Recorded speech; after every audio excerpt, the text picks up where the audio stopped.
Bago sa saksi, halos 7 milyong pisong halaga ng hinihinalang shabu ang nasabat sa buy bust sa Quezon City. Ang suspect, 21 anyos na estudyante ng criminology. Saksi, si Nico Wahe. Sa museo sa Elliptical Road sa Quezon City, na-corner ang lalaking ito sa isinagawang buy-bust operation ng mga tauhan ng Philippine Drug Enforcement Agency at PNP kagabi.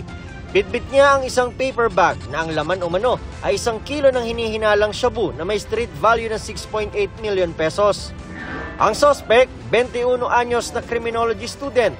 Depensa niya, inutusan lang siya ng isang kakilala. Ang utos po sa akin, dalhin ko yung parcel na yun dun sa pinsan niya. Tapos may kukunin akong pera. Babayaran niya yung parcel na yun. Hindi raw niya alam na illegal na droga ang laman ng paper bag. Unang beses lang daw ito na inutusan siya ng kakilala. At ang pangako ay babayaran siya ng 5,000 pesos. Kailangan ko lang po ng pera. Hindi ka ba nagtaka? Maghahatid ka lang kasi 5,000. Hindi po kasi unang utos niya sa akin yan, tsaka hindi ko naman po alam kung ano yung trabaho niya.